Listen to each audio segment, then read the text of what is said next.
Welcome to the Adult Chair Podcast with Michelle Chalfant, a place to delve into who we are, how we got that way, and explore what it takes to be a healthy grown-up. With an extensive toolbox and guests with varied expertise, Michelle will lead us on a journey to learn what it's like to live authentically and to love ourselves just the way we are.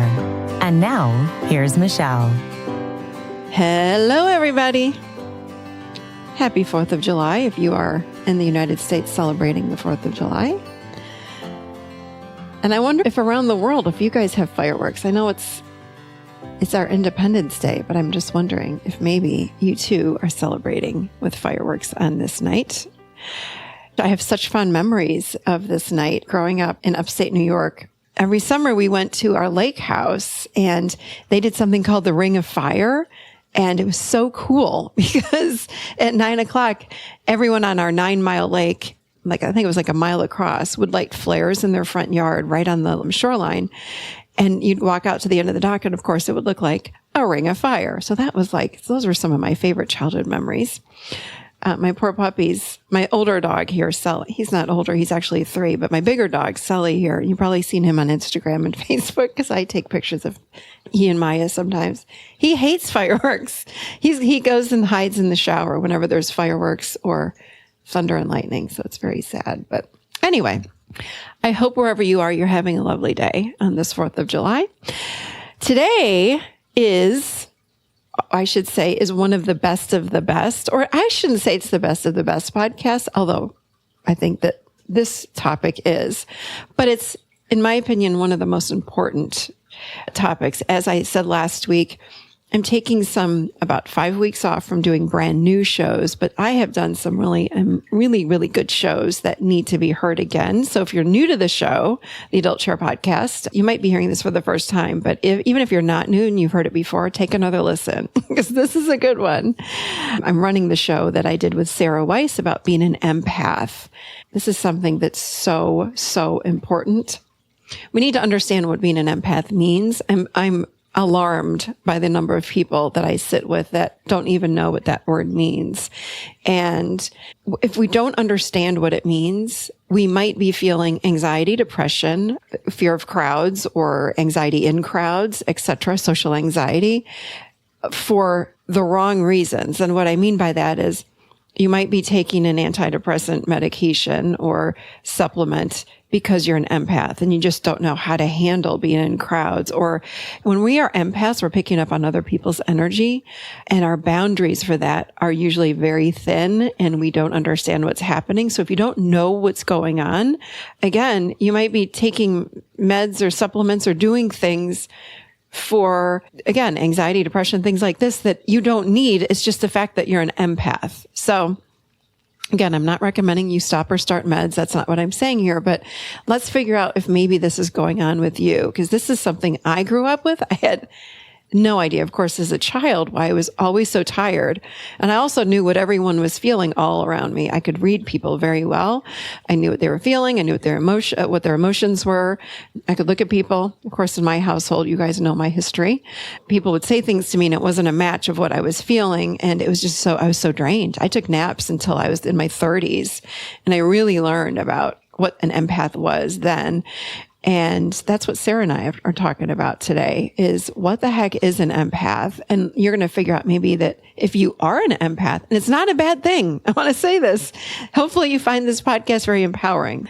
I'll get to that podcast in a minute, but I want to share with you guys some very exciting news. Something a lot of you have asked me about is when is the next Adult Chair workshop coming out? It is out. You can go check it out at theadultchair.com/events, EVENTS. It's going to be October 25th through 28th in San Antonio, Texas. And I have a bunch of other events up there as well. And I'm so sorry to everyone in the UK. I'd said on a podcast, I was planning coming this June, meaning this month, to the UK. However, that we have just pushed that off to 2020.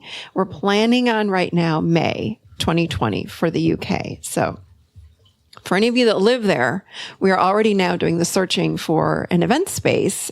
So if you have ideas, please email or hit us up on social media and let us know where you think we should do this event. I love beautiful event spaces. By beautiful, I mean nature windows. I don't ever like to do a workshop in a box where there are no windows, number one. And number two, I really love to have some kind of nature around us if possible. We're planning on doing one in New York, so I don't know if we're going to be able to have nature.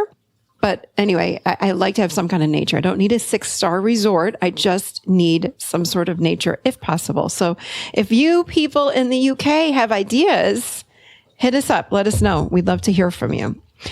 Okay.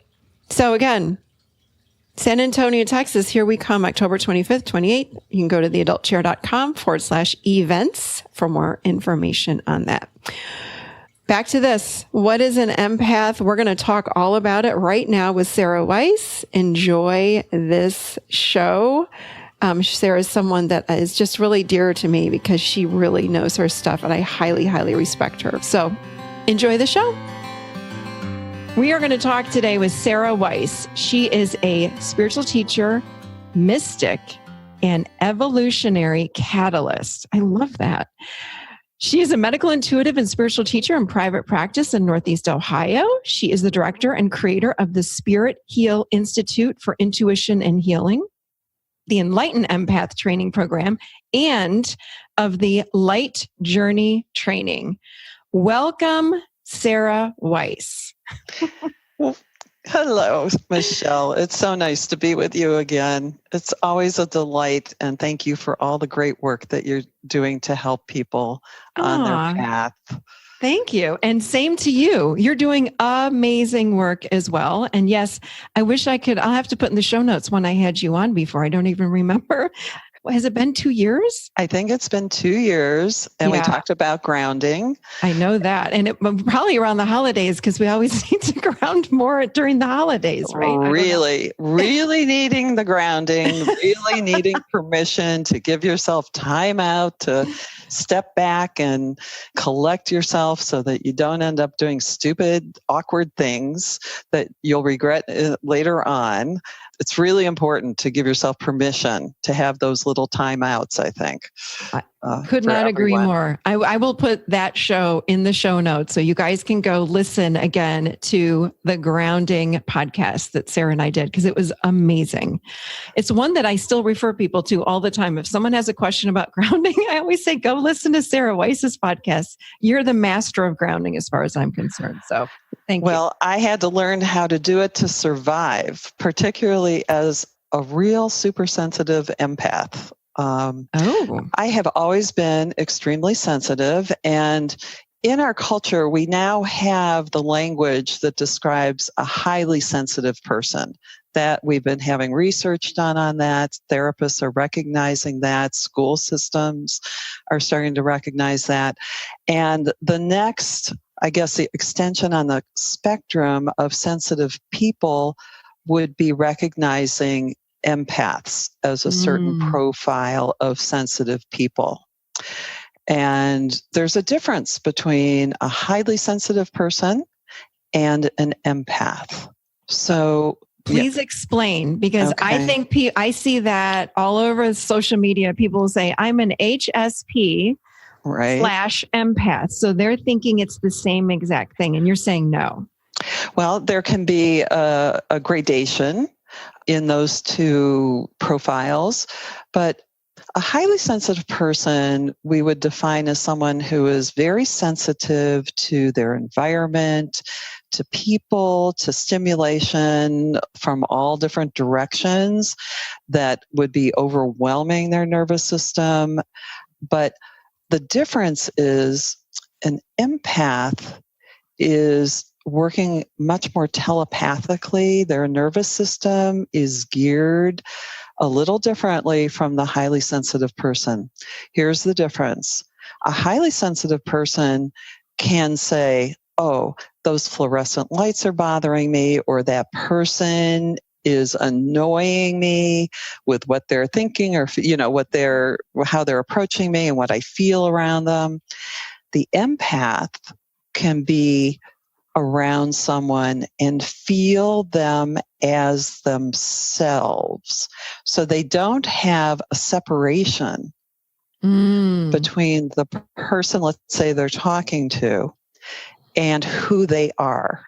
So there's this internal telepathic communication as well as nervous system connection that goes on. So the empath, instead of saying, oh, that person is annoying, would feel that person as themselves and say to themselves, oh, I must be very annoying. Oh, so if someone outside of them is being annoying, yes, they think they're being annoying. Right. Oh, wow. Okay, so there's no separation. They don't have this separate identity that allows them to separate off and recognize someone as outside of themselves. So I'm going to go off the deep end because I don't normally I don't normally talk about this on my show, but I know all of this stuff, but I want to share it today. Okay. Go ahead. I don't normally talk about this, but explain to us what that energy field looks like of someone that's an empath. Because is it just blending with other people? Like, explain what that would, I'm very visual. So can you tell me what that might look like? Sure. So my perspective on empaths, just backing up a tiny bit so that we can lead into that, is that empaths are the preview of the human being that we are evolving into. Ooh. Yes. And that's why I call think through that now. I'm like, I'll explain it. Okay, I'll explain it. That's why I called the program the Enlightened Empath program. Empaths come in with a realization of the unity of all beings. Ooh. It is fundamental to their being. They know nothing else for sure except for that. So, my kids always get irritated with me if we're like shopping or on an elevator. I talk to everyone as if they're my best friend because there's no difference between them and me in the way I feel. I mean, everyone to me is part of myself. Oh, I love that. It's as if I'm pregnant with the whole world and they're all in my womb and they're all part of me. And that's how an empath feels. Okay, so here's a question. Aren't we born that way because the veil, I'm going off a deep end here, but the veil is not thick or come down yet. When we're first born, we do feel like we're part of this oneness energy. Yes, so would you say then that we're all empaths when we're born? No. Okay. So it's different. It is different. So the empath comes in with this realization that they are in this unity field, in the unified field. Okay. But what they don't have is a unique sense of identity. So they don't have a sense of self. They don't have a sense of self except for the unified self. Wow. Okay. So in a way, they're already enlightened, but they don't know how to navigate the world. So imagine this. You are an empath and you go to a party and you talk to one person. And let's just say that person just broke up with their boyfriend and they have some sadness in their being and they're feeling, a little dark and heavy. The empath is going to feel that inside of themselves. So they talk to that person for 5 minutes, and all of a sudden they've taken on that sense of heaviness, of abandonment, despair. Then they move on to the next person. The next person's a happy person. The next person's happy to be there at the party. They had a great day at work. Now the empath feels, oh, I feel great. This feels wonderful. I feel great. I feel great. Before they were saying, I feel heavy and depressed. Now I'm feeling, oh, I feel great.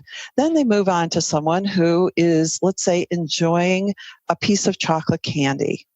And the empath goes, oh, you know what? I would really, really love that chocolate. I'm going to have a piece of that chocolate.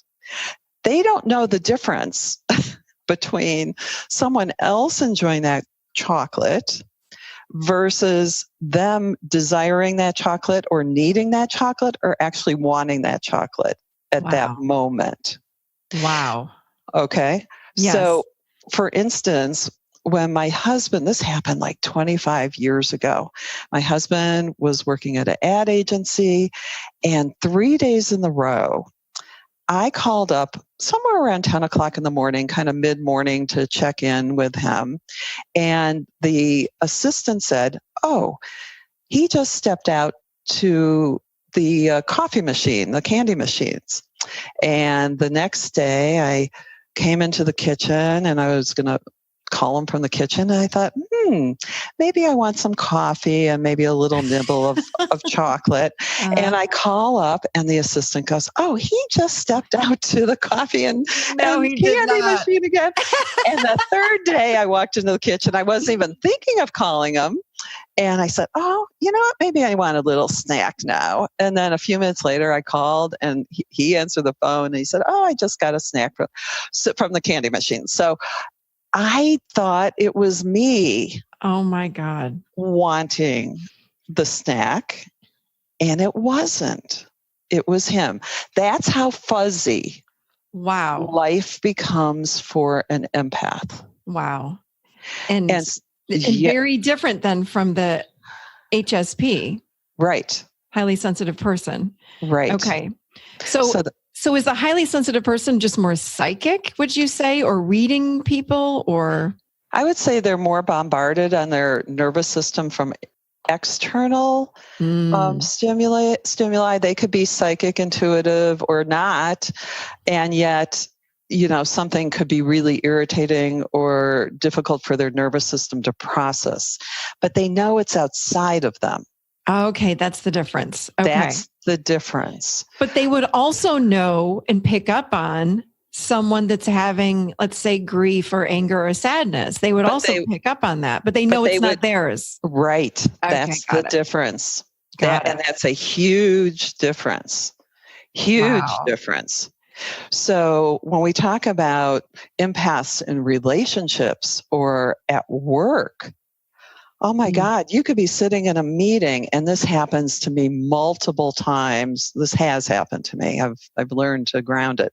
But I could be sitting there and I could verbalize what's in someone else's mind, thinking it's my own idea, or I could blurt out something that shouldn't have been blurted out because I picked up the feeling from someone else. Let's say someone was sitting there and thinking, he's full of shit. And, I might blurt out something similar, more appropriate, but just because I was sitting next to that person and it came through me. Wow. And not being able to tell that it was that person's and not mine. Wow. Okay. So the reason this is a preview of where humanity is going, I believe that we are evolving to this unity consciousness where our minds and our feelings and even the experiences in our bodies are transparent. They're more telepathic. They're carried on the airwaves, and you have this sense of oneness with other people. But the part that's missing for the empath is the development of the individual boundary and self-identity. So what happens is empaths end up being people pleasers. They can end up being angry and disgruntled and depressed. There's a general sense of loss of knowing what to do in the world because you're constantly being tossed around on the waves of everyone else's thoughts and feelings. My mind is blown, and I felt like I knew this so well, and I feel like I do, but the whole HSP/empath is really, I had no idea it was so different.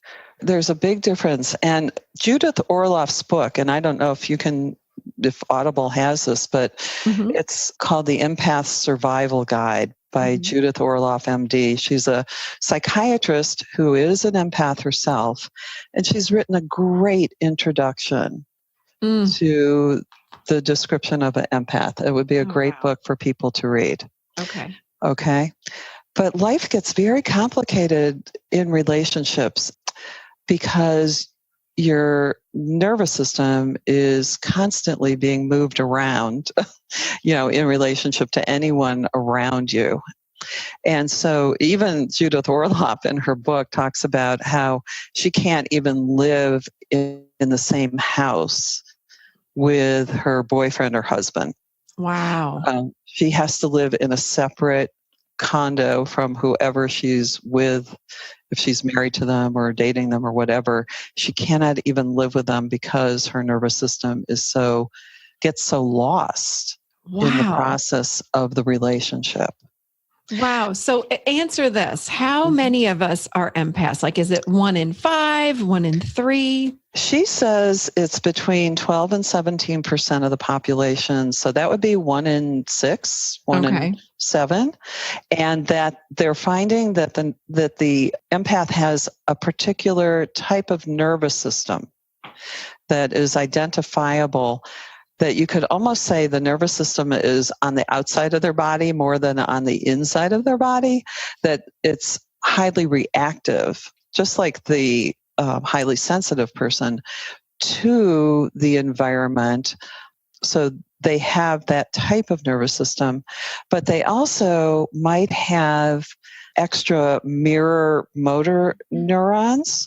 Okay. Which the mirror neurons are what allow you to see what another person is doing and learn from it. So if you see another person doing something, your body has a sense of doing it. It's downloaded into you.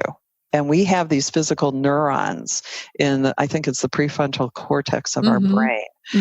And empaths may have more of those, I would suspect, than the average person. And that's one of the physiological processes working with empaths. So what an empath has to learn how to do is develop their own personality.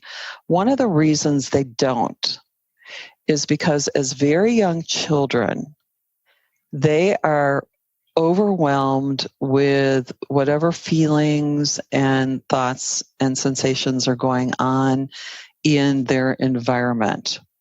And one of the things that can happen is the translation process from physical to emotional or mental to emotional may not be one-to-one.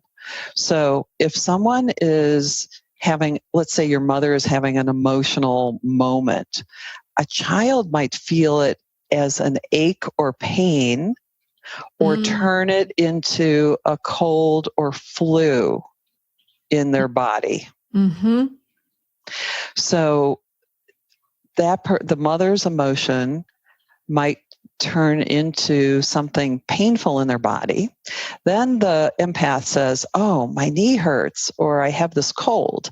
And then the mother takes the child to the doctor, and the doctor says, there's nothing wrong with her. And the child's experience is discredited.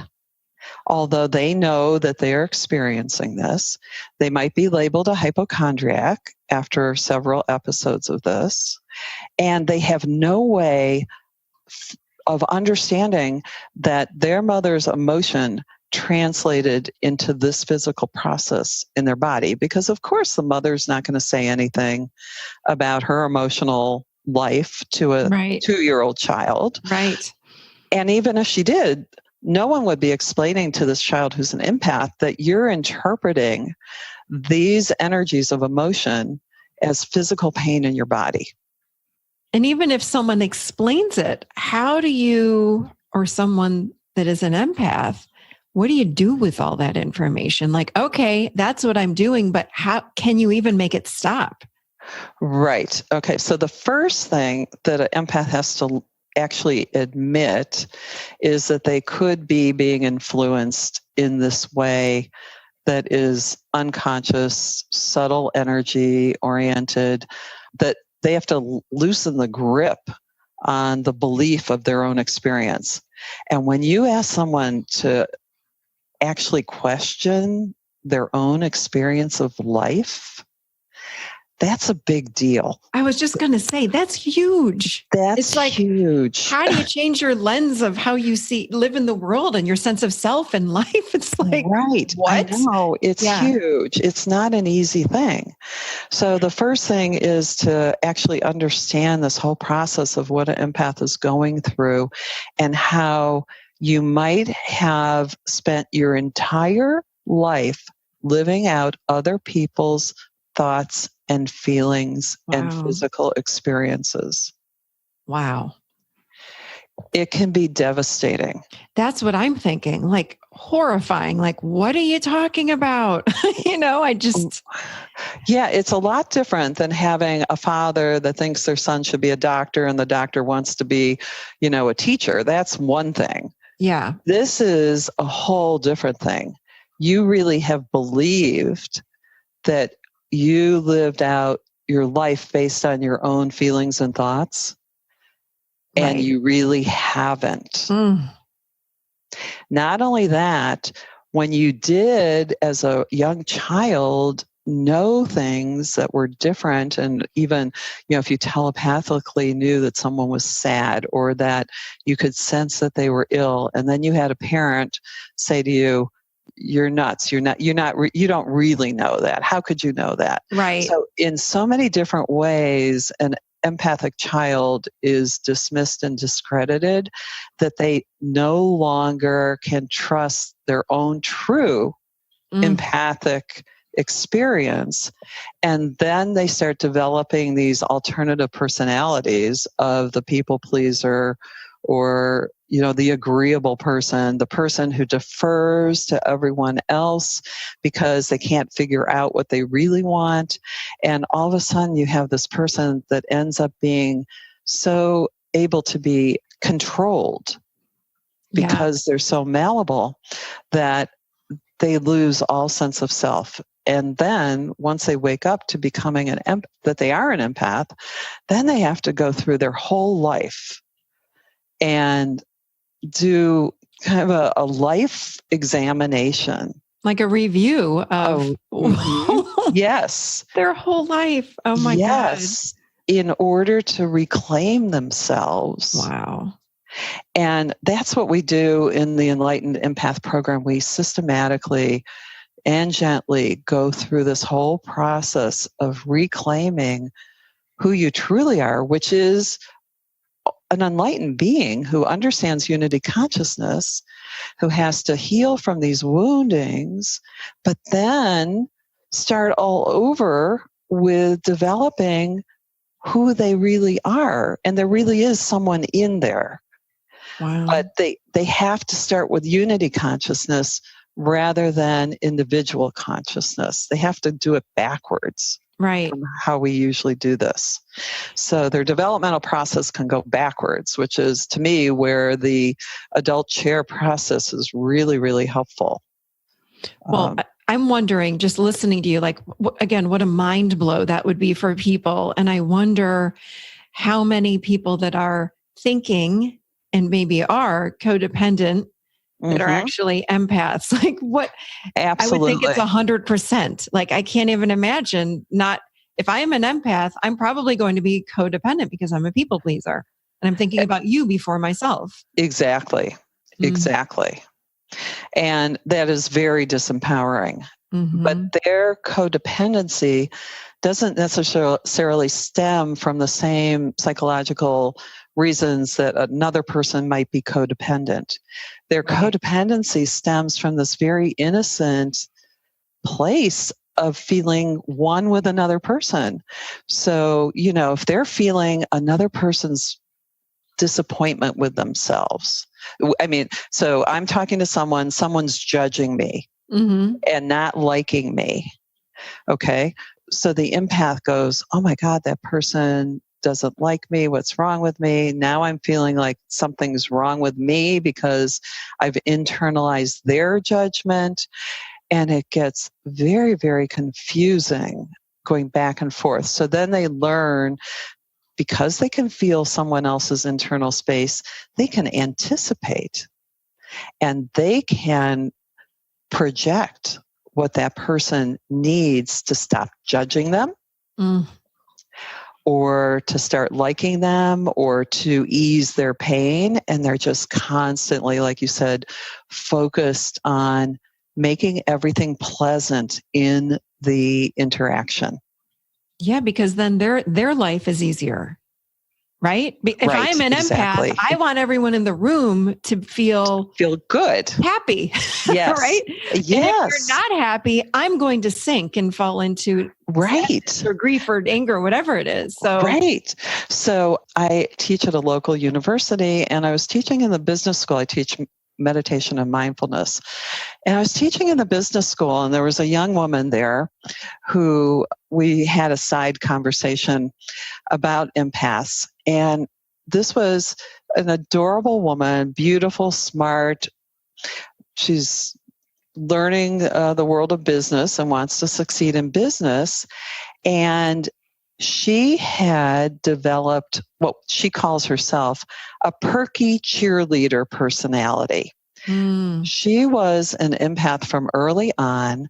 Her mother couldn't even take her to like the grocery store when she was 5 years old because she would throw a tantrum because she was so overwhelmed by all the thoughts and feelings by everyone around her.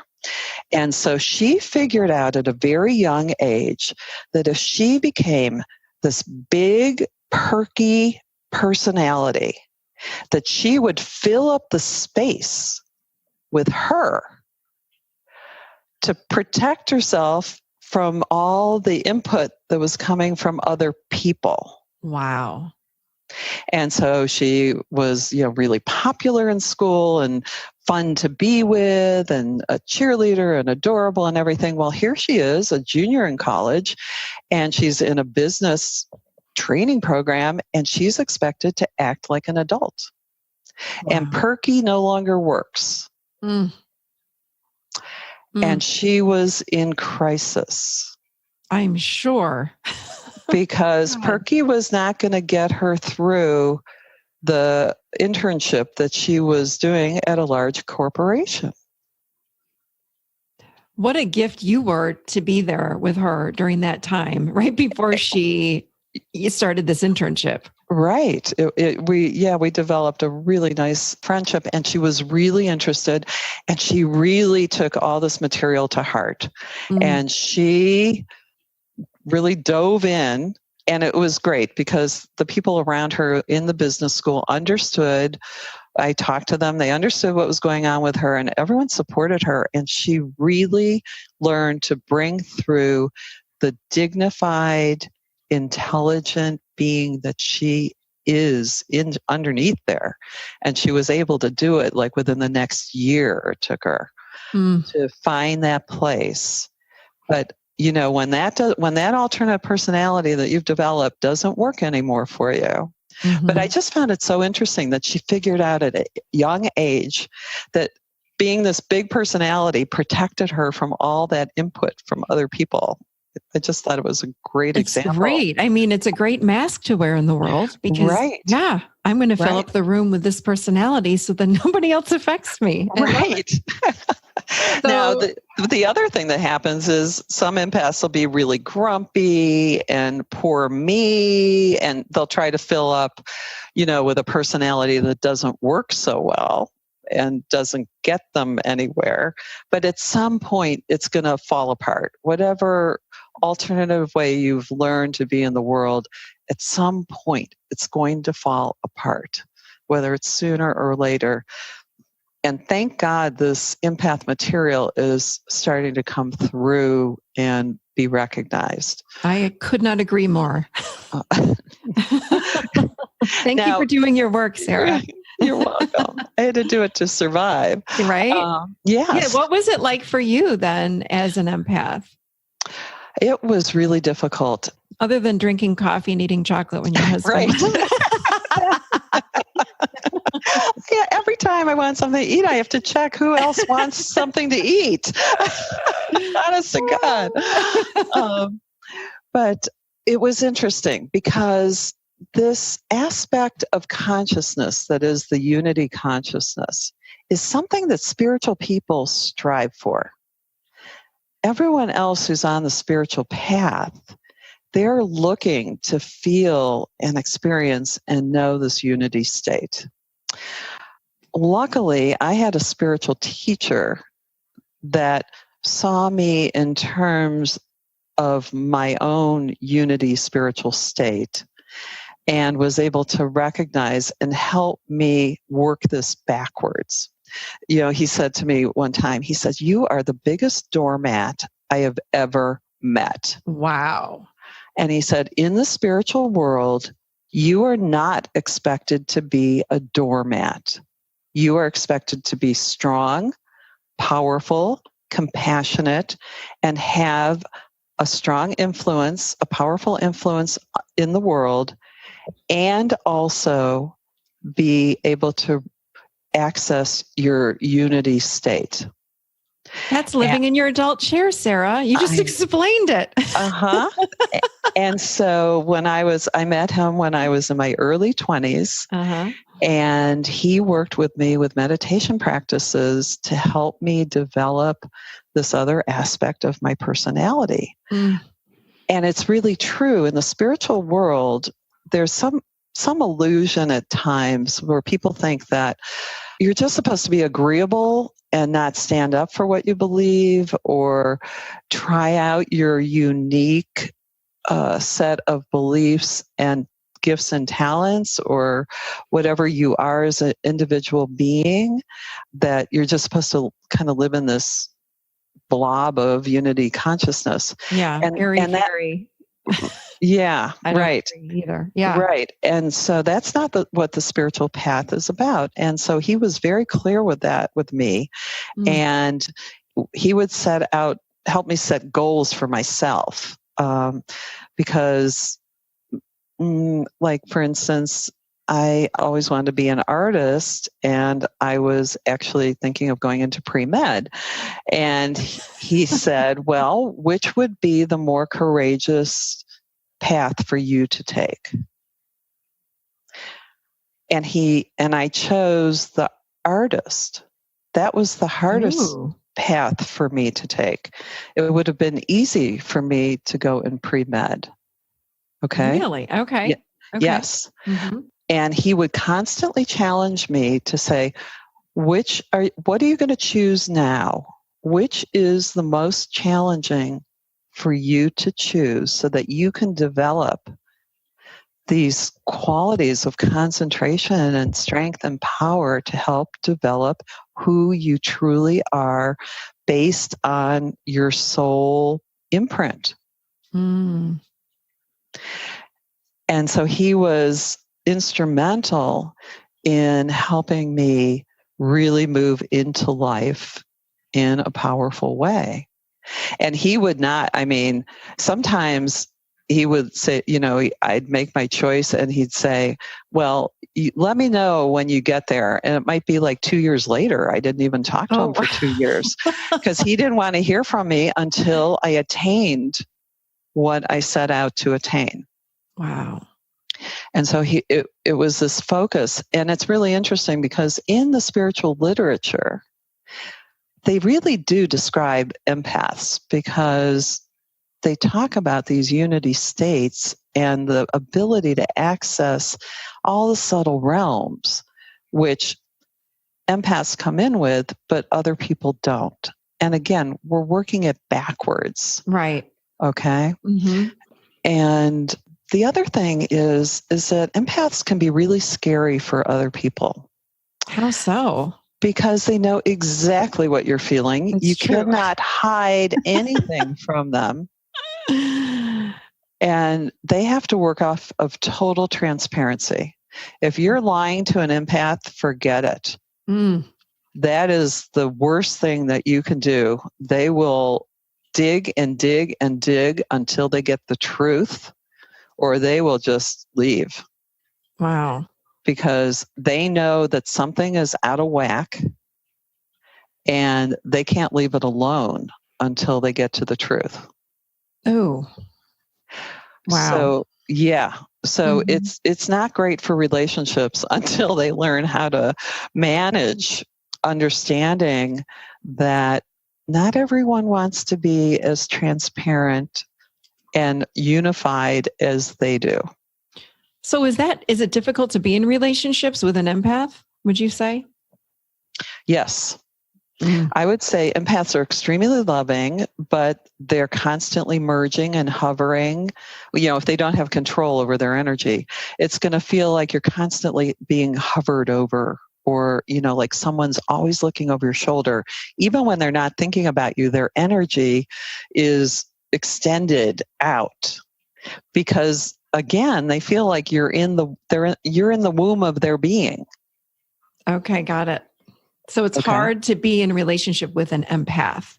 So is it hard for the person in relationship with the empath, or the empath to have a relationship with people outside of themselves? Both. That's what I would think. It's really challenging.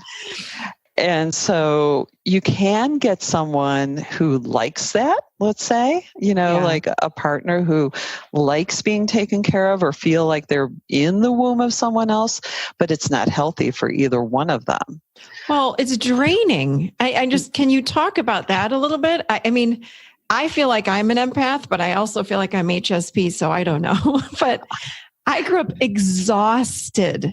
Like, I needed 1 to 2 naps a day my entire life until I met a spiritual teacher in my 30s who taught me about grounding, who started talking about grounding. And then I noticed I needed less naps.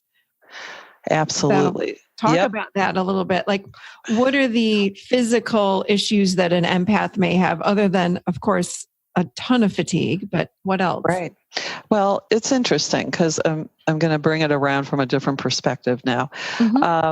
Most people do not know how to ground and organize their energy field. Okay? Yes. So most people are not trained to know how to work with their feelings and their thoughts and circulate them within their own energy system, within their own chakra system, so that they're processed and can evolve and grow from understanding their own thoughts and feelings and even physical sensations. So I want to start there because we have a culture that just sprays this stuff all over the place. So even even if you were an introvert who had some strong emotions or thoughts, you're still not good or trained at processing those feelings and thoughts through your own chakra system, through your own consciousness. It takes a lot. That would be the adult who knows how to do that. And right? I 100% agree. We don't know how to process our emotions. We're not taught well how to do that, if at all. Right. So if you picture that from an energy point of view, it means that all this like dark, shadowy, heavy, mucousy energy is just being splayed out into our subtle energy environment. Sometimes it's called the astral field. And it's like living in Cleveland, where I live, where it's cloudy every single day and there's no sunshine. And it's like living in this dark cloud of energy that is very heavy and oppressive. Now, other people who are not empaths may not be as oppressed by that subtle energy, the astral field, as much as an empath. Now, an empath experiences that as complete oppression and exhaustion. Interesting. So, imagine you went out to coffee with your girlfriend. She just found out her husband was having an affair. She's crying. She's upset. She's depressed. By the time you're done with that conversation, you're exhausted, right? That was me. That was me, 100%. Yeah. Right. And not knowing, and then feeling her emotions, which I didn't know way back when were her emotions. And I remember coming home many times in instances like that thinking, why am I so sad? Right. I know. And angry. What happened? And yeah. Right. So Not only are empaths feeling this on a one-to-one basis, but they're feeling the planetary astral field. I was just going to say that, like, just the collective consciousness of what's going on, whether it be in our town that we live in or in the whole world. I know with the elections, I get more tired whenever there's an election, I find myself taking naps. Right. Because there's so much conflict in the world. I'm like, I don't know, I'm just dizzy and tired all the time. So more grounding and napping for me is what happens during big elections. Absolutely. And people can be weather empaths, they can be animal empaths, they can be nature empaths. And, if I'm connected to earthquakes. For some reason, if there is an earthquake on the planet, it sucks my energy and I have to go to sleep for 2 hours. Wow. And that's the thing I just want to point out. So many times they'll say, there's something wrong with me. I'm tired. And because we are humans, but with energy fields, we really have to honor there's so many other things going on in our world that most people don't know. We have to honor the nap or whatever that we need and not make a big story around it. And I'm going off on a tangent, so I don't want to go there any further. Well, that's interesting because I just wrote a blog on that this morning. Oh, well, honoring the nap. Yeah, we need to. And people will say to me, I'm sick. I have a runny nose. I don't know what's going on. I'm like, I think you're processing emotion because I can feel what's going on. And they're like, what? I'm like, yes. So we need to really raise the awareness around naps, mucus.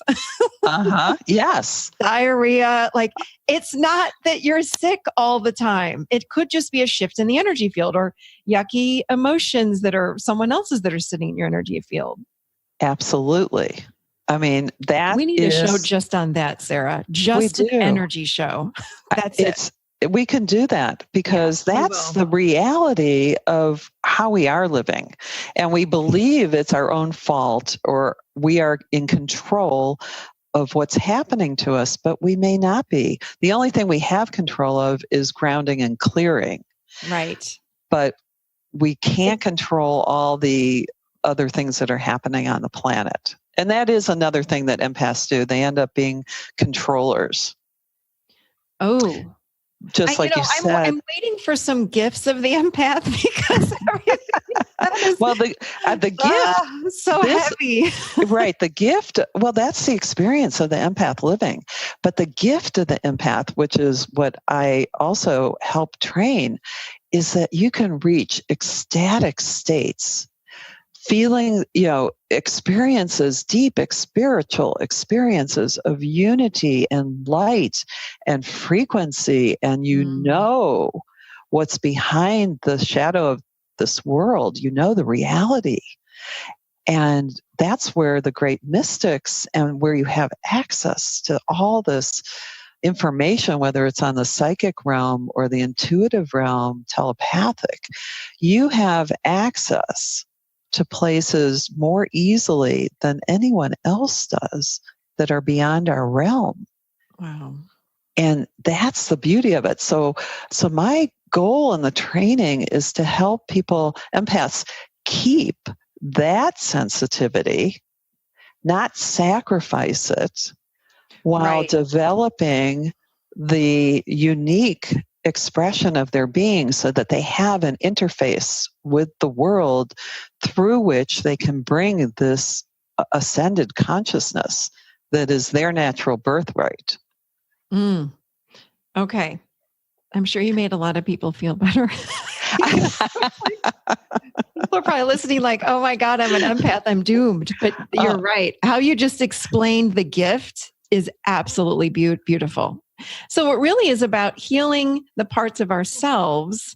And I want to talk just a little bit about the developmental stages of growth that you talked about being, you and I were talking about it before. Tell us a little bit about how we can apply the adult chair to the empath and the younger parts of us that do need to grow up, if you could. Sure. So this would, I guess we'd call it more like the healing of the empath. Is that what you call this? I would. But I do talk to the group in terms of the child part of them that never got to grow up.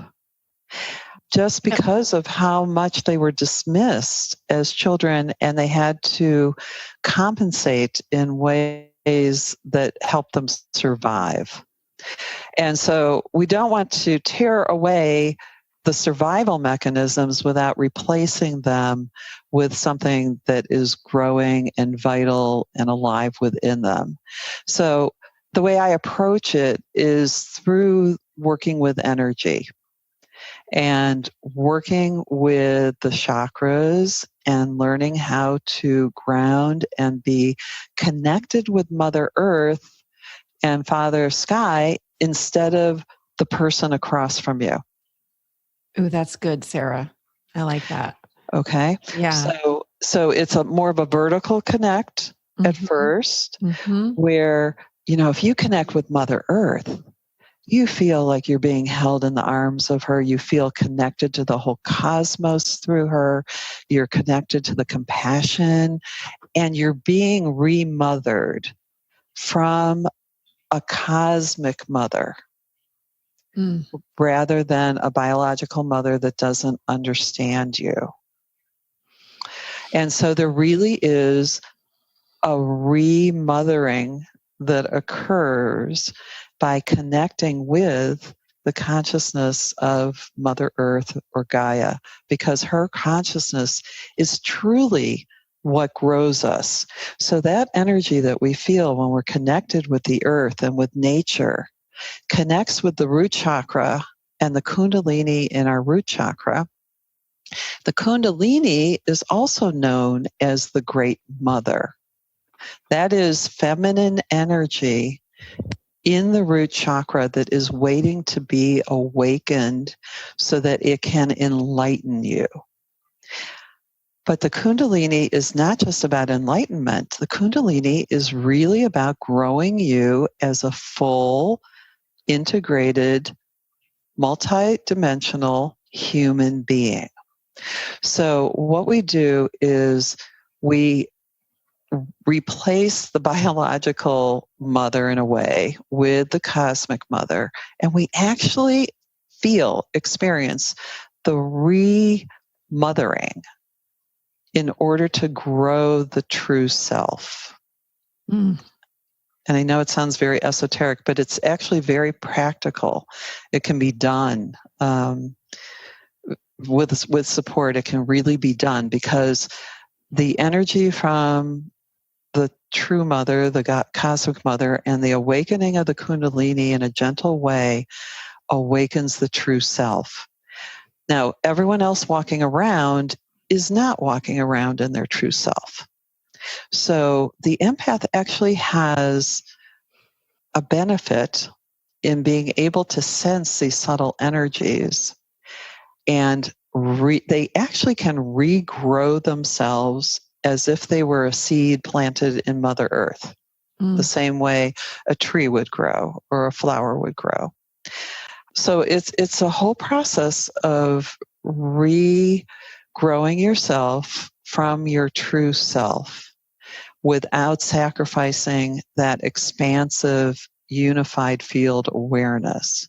It's a very nuanced process, but it is. But and I just want to encourage everybody to listen to your guided meditation, because the way that you taught me grounding was different than any of my other spiritual teachers, honestly. And I had the most profound grounding since learning it from you.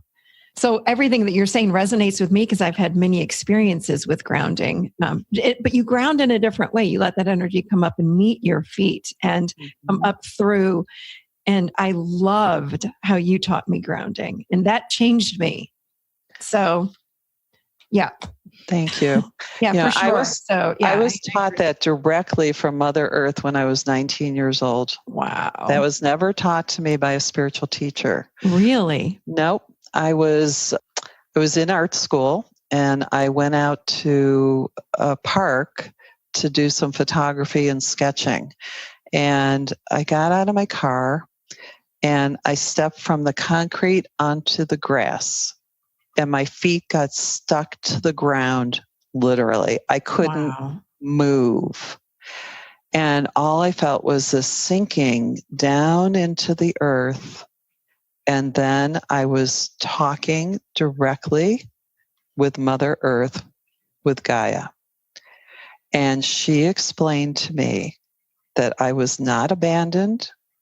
I was not alone on this planet, that she was here with me, and that I was meant to be living within her heart, and that would support how I moved through the world. And I was standing there probably for a half hour. I couldn't even move my feet 1 inch. And it was a very, very deep, profound experience. So different because having been an empath and floating back and forth all around in my consciousness and never feeling stable or having something constant. And in this moment, you felt stable. Stable, confident. I realized that my confidence was going to be the result of living within her being, with that awareness. And I just want to interject? Yes. Interject, yes. Interject. Even if someone that's listening to this that's not an empath, what you're talking about applies to everybody. It's not just an empath, I would say. Is that true? That's absolutely true. Yeah. So, I mean, the grounding, the feeling connected, the mothering, the connecting to Mother Earth and God the Father. It is something that everybody can benefit from and does benefit from. And yes, I just want to share that in case people are thinking, oh, this is just for empaths. No, everybody. It's powerful. And I just want to also share, I found the other podcast. It's episode 21 that you and I did. And you walk through grounding. It's called Grounding in the Energy of the Earth with Sarah Weiss. So it's number 21. And I will add that to the show notes, but everyone needs to go back and listen to that one because you and I had a great conversation all around grounding. And you did a grounding meditation on that podcast with us. So for sure, everyone needs to go listen. I imagine only had a little contact with some indigenous tribes, and I could feel their sense of grounding was the same as what I experienced. And I imagine that the people who are of the earth, who live very close to the earth, are living in this way. And they're complete. Yeah. There's a very different feeling. We don't feel complete. There's always something that we need more of. Right. And we're looking outside of ourselves instead of just sitting and being and grounding and being connected to, really, you don't need money. You don't need to travel. You can sit and do this work that you're talking about. You don't need anything to do this work. You don't have to pay any money. Just do it. It's part of you. Yeah. I love that. We're about at the end. And I just want to ask you just a quick question. What about the holidays? So here we are in the middle of the holidays. What if people feel like, oh my gosh, I'm an empath or an HSP? It doesn't matter. But what do we do when we are feeling the energy of everybody else? And it's difficult to be with people because, we don't choose these people to be with around the holidays. Uncle so-and-so and aunt so-and-so and cousins are there that we don't normally see, that we may not want to typically be around. So what do we do when we're in these big groups of people during the holidays? Well, first of all, you learn how to ground starting in January so that next year during the holidays, you know how to do this. But the other thing is where we started at the beginning of this podcast, that is, you have to give yourself permission to have a timeout as often as you need. Yeah. It's really, really important. Now, what this comes down to is making some choices that may not be as much fun, but actually help you in the long run. Because you may, even as an empath, you want to go see everyone and enjoy everyone. But by the time you're done with that, you're going to be so exhausted and sick that you're going to say, why did I do that? Right. And so I find that once I figured out just how empathic I was, I made choices practices that probably reduce the number of things I do in a day by at least 70%.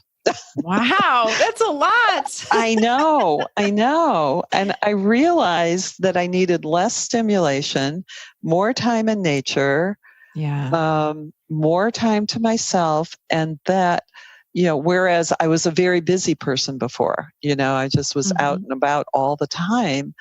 And that wasn't serving me. I was getting sick all the time. I had sinus problems all the time. I was exhausted. And yet I still pushed through. But at some point, that just stops working for you. Now, are all empaths also introverts, or is that not true? No. Okay. I would say I'm an outgoing empath, which is very difficult because I love being with people. I love talking to people. And yet I have to measure that. I have to do it in measured amounts so that I come back to myself. And it's even hard to come back to myself after all these 40 years of working with this, 45 years. It still feels like a little bit of a squeaky hinge, when I have to come back in and start nurturing my inner energy and my inner self, because I like to be out and engaging. But again, as an adult, you learn to do what's good for you, what's best for you, and what's wisest for you. Yeah. And it's the child and adolescent who keep you going even when you shouldn't be. Right. Push us to keep go. You can do more. Right. Yes. Right. So I do know what it's like to be extroverted and need to measure that out in an adult way. And at first, if you're in your child or adolescent, it feels like you start pouting. Well, I don't get to do as much as other people. Right. Their mother said they could do it. Why won't you let me do it? And so at first, there's this little feeling, well, everyone else gets to do it, but I don't. Right. But the payoff is that you get the richest, most beautiful inner life balanced with your outer life. And I think that's the magic word, is balance. We have to find our own balance, and what your balance looks like may not be mine or anyone else's on the planet. And the only way to know that is to stay connected to yourself, live as much in your adult as possible, which, by the way, when we're there, we're grounded. So we know I need to pull back. I need downtime. I need people time. I know for myself, what term did you just say you were? You're a what kind of empath? I'm extroverted. I'm an extrovert. See, I wonder, I thought forever that I was an introvert because I really love my downtime, and I have to, what I call my recharge in my cave. I come home, like when my husband travels and my son is gone, I'm in bliss. But then after a day of that or two, I'm like, okay, time to get out. So a friend of mine said, I don't think you're as much of an empath as you thought, or an introvert. I'm like, well, shoot, maybe, because you really like to be around people. But I said, yeah, but I need my alone time. She says, yeah, to recharge. But then you go back out and you really do enjoy people. I'm like, gosh, maybe I'm not much of an introvert as I thought. So. Right. I mean, an introvert would really not, I don't think they'd enjoy being out with people as much. It'd be a little more scary for them, or it would just not be as interesting for them. I feel like I'm right in the middle. Like I like a balance of it. I love working by myself, but then I love seeing my clients, and it's back and forth. So right. Anyway. I'm like that too, I would say. Yeah. But I do need my recharge time for sure. I need that downtime. And that's the adult. That is the adult that knows how to do that. So there's no magic ingredient except to learn how to be in your adult and take care of yourself. Exactly. The way that is best for you. And then, if you overdo it, you know what's going to happen. That's all. Right. We wind up in bed or sick. Right. And by the way, I do, there's a few modalities that are really good for empaths in terms of helping them keep their health and develop really good boundaries. Acupuncture is one of them. I find that acupuncture, it's a consciousness modality. In other words, acupuncture works with your natural, subtle energy system the same way that Mother Earth is nurturing you. So it's my number one modality that I recommend to empaths because it matches what your true being is trying to do with you. It doesn't go against it. You don't have another person thinking something or projecting something upon you about how your energy should be. It's a very objective modality. And so when an acupuncturist takes your pulses and inserts needles so that they're activating the balance of energy through your subtle system, it's the same way that Mother Earth would balance you. It's a really good modality if you find an acupuncturist that you really match with. And the match is important anytime you're going to work with a subtle energy practitioner. But if you find someone that really can supplement and support you so that you're not extending more energy to take care of yourself, but you're getting this influx of energy that opens up your system in the most intelligent and beautiful way, it actually develops your consciousness so that you start developing your individuality. You start growing yourself up. Wow. It's not just a physical experience, it's a total consciousness experience. It makes sense because the empath needs a lot of help energetically speaking. Mm-hmm. Right? So I get it. Well, there's the grounding, which is really an energy kind of tool that you would use as an empath, or acupuncture. It's another energy-based tool because the empath needs help with their energy field. Right. So right. That makes a lot of sense. And it's really interesting when they work with the kidney meridians and the liver meridians and a lot of these hollow organ meridians are the ones that help the ones that drain us when we get the adrenal fatigue and we're exhausted and our gallbladder and liver are not digesting well and processing. When those are taken care of and energized, it's interesting that empaths will have better boundaries and better ability to separate out from the other person more easily. That's incredible. I didn't know that. And it makes perfect sense to me now that you say it, but I didn't know that. It's cool. Really interesting. So, Jeez. Well, thank you. This was amazing.